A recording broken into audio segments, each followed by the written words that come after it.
Bom dia, turma! Tudo bem com vocês?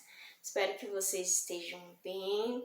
Desejo a todos uma ótima quarta-feira, que o Papai do Céu possa abençoar cada um de vocês, nos conceder um dia maravilhoso, muito produtivo, que possamos ter mais concentração, mais foco, para que a gente consiga obter bons resultados de aprendizagem, certo? Bora lá iniciar nossa revisão de ciências. Aqui no quadro eu coloquei os conteúdos de revisão, certo? A gente vai ver sobre tipos de alimentação dos seres vivos, a gente vai ver sobre cadeia, revisar, no caso, sobre cadeia alimentar e teia alimentar, os tipos de mistura e transformação da matéria, certo? Abram aí o livrinho de vocês, Inspire Ciências, para a gente começar a nossa revisão, na página 126. A gente vai começar falando sobre a alimentação dos seres vivos, né? A gente viu que os seres vivos eles se relacionam para obter proteção, alimento e para reprodução, né? Então, no caso aqui, a gente vai falar sobre a alimentação, certo? Existem os seres que produzem o seu próprio alimento, que são chamados de autótrofos, certo? Como exemplo, as plantinhas. E os seres heterótrofos, que são aqueles que não produzem o seu próprio alimento. Eles precisam se alimentar de outros seres vivos, ok? Vamos agora falar sobre carnívoros, herbívoros e onívoros, ok? Os animais que comem exclusivamente alimentos de origem animal são chamados de carnívoros, certo? Já aqueles que comem alimentos de origem vegetal são chamados de herbívoros, certo? E os onívoros são aqueles que se alimentam tanto de origem animal como de origem vegetal, de alimentos de origem vegetal e origem animal, certo? Beleza? Observem aí na página 126. Aqui a gente tem um exemplo do gafanhoto, que é um animal herbívoro, né? Porque ele se alimenta aí, você percebe, da folha, certo? É um vegetal. Aqui a gente tem a onça pintada, certo? Comendo um peixe. Aqui é um exemplo de um animal que carnívoro, né? Observem aí, na página 127, o urso pardo, ele está comendo uma fruta, certo? Ele é um animal o quê? Onívoro, porque ele pode se alimentar tanto de alimentos, ele come tanto alimentos de origem vegetal como de origem animal, certo? Vamos mais adiante aqui, na página 128, a gente vai falar sobre, a gente vai revisar o conteúdo sobre cadeias alimentares. A gente viu que as cadeias alimentares são aquelas cadeias onde um ser vivo serve de alimento para o outro, né? A gente tem na cadeia alimentar o produtor, o consumidor e o decompositor, certo? Observem aí na página 128. O produtor dessa cadeia alimentar é a planta, né? A planta ela vai servir de alimento para quem? Para o gafanhoto. Observe que essas setinhas aí indicam o quê? Que esse ser vivo vai servir de alimento para o outro. É alimento para. O gafanhoto vai servir de alimento para o sapo vai servir de alimento para a serpente e a serpente para o gavião. Percebam que todos os animais e a plantinha estão sendo, a setinha desses animais estão apontando para os fungos, que são um exemplo de decompositor, certo? Porque todos esses animais, os restos desses animais, desses seres vivos, da plantinha, que é um ser vivo, vai ser decomposto, né, por esse micro-organismo, certo? Então, todos esses animais vão passar pelo processo de decomposição, onde os nutrientes eles vão retornar para o meio ambiente, certo? muito importante para o fortalecimento, para o crescimento das plantinhas, ok? Pronto, aqui a gente viu exemplo de produtor, aquele que produz o seu próprio alimento, como exemplo aí a planta, né? O gafanhoto, o sapo, a serpente, são todos aí o quê? Consumidores, né? São consumidores. O gavião também é consumidor. E no caso aí dos fungos, que são micro-organismos, vão ser o quê? Vão ser chamados de decompositores, certo?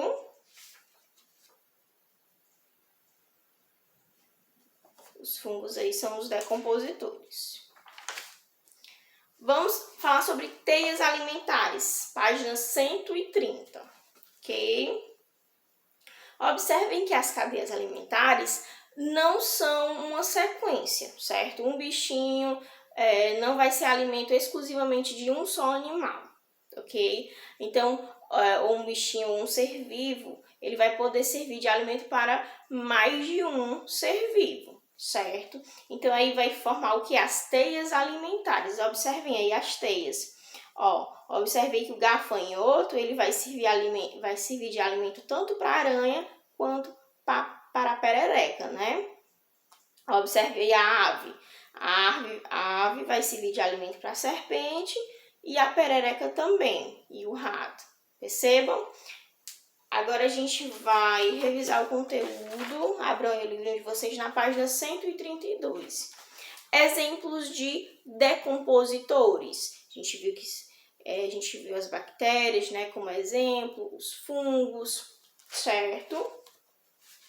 Observem que as bactérias a gente não consegue ver a olho nu, né? Já alguns exemplos de decompositores, a gente consegue, como os fungos, né, a gente consegue visualizar a olho nu, né? Como exemplo aí os cogumelos e as orelhas de pau. Observem aí a imagem na página 132, certo?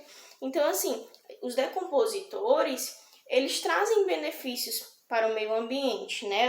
Observem aí que eles transformam a matéria orgânica morta em substâncias que são importantes para o meio ambiente, né?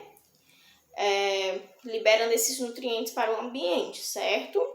Então, esses nutrientes eles voltam a ficar disponíveis para o crescimento das plantas e demais produtores, certo? Fazendo com que a cadeia alimentar continue, né? Como em um ciclo. Os produtores servirão de alimento aos consumidores primários, os consumidores primários para os secundários para os terciários e assim por diante, certo? Esse é chamado ciclo da matéria, né? O ciclo de nutrientes. Entretanto, os decompositores, eles trazem prejuízos para os seres humanos. Você pode observar que se você deixar um alimento exposto, não guardá-lo na geladeira, um pãozinho, por exemplo, você deixar exposto por por vários dias, ele vai o quê? Você vai perceber um bolozinho, né? Então, aquilo é a atuação do decompositor, do fungo aí naquele pãozinho. Então, assim, qual é o prejuízo que os decompositores causam aos seres humanos? É a questão do apodrecimento, né? Apodrecimento de alimentos, né?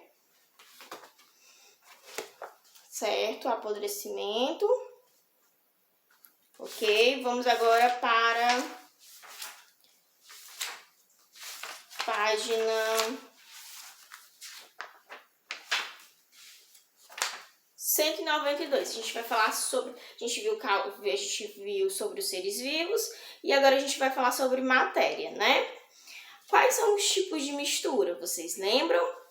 A gente viu que as misturas elas podem ser formadas por uma ou mais substâncias, né? E os tipos de mistura, quais são eles? A gente viu que podem ser de dois tipos, homogênea e heterogênea. A homogênea é aquela onde a gente consegue ver um aspecto uniforme, né? Um aspecto igual. A gente não consegue distinguir os componentes, como exemplo, água mineral, água com açúcar, né? Abriam aí o livro de vocês na página 192. Já as misturas heterogêneas são aquelas que a gente consegue distinguir os componentes, certo? A gente vê aí o exemplo do suco, onde a gente consegue observar os gomos da fruta, o lixo, que mais? Água e óleo, ok? Agora a gente vai falar sobre transformação da matéria. A gente viu que matéria é tudo aquilo que tem massa e volume, né?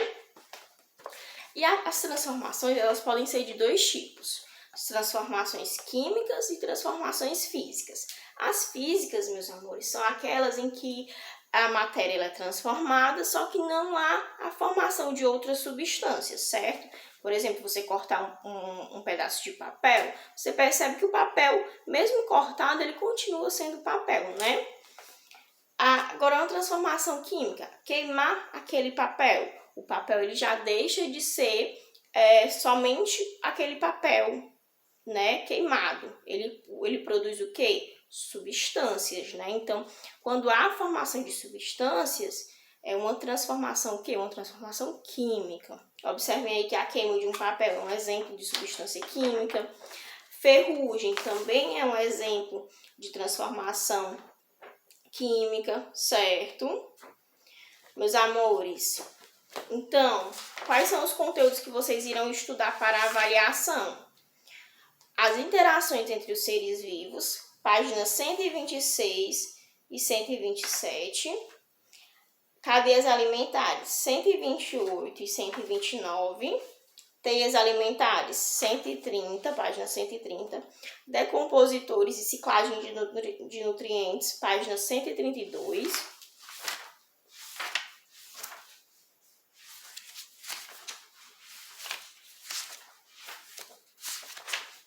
Tipos de mistura, páginas 192 e 193. E transformação da matéria, 201, 202 e 203. Então, são essas páginas que vocês deverão estudar para a nossa avaliação da próxima semana, certo? Se preparem, estudem, façam atividade de revisão para que vocês possam obter bons resultados na nossa avaliação, ok? Atividade a gente vai enviar no grupo, certo? São apenas 6 questões. Vocês irão, em cada questão tem uma orientaçãozinha da página que é preciso pesquisar para que você encontre a resposta, para que você chegue na resposta, né? Então, meus amores, boa aula, boa atividade. Qualquer dúvida, estarei disponível no privado, certo? Para esclarecer, ok? Um beijão e até a nossa próxima aula.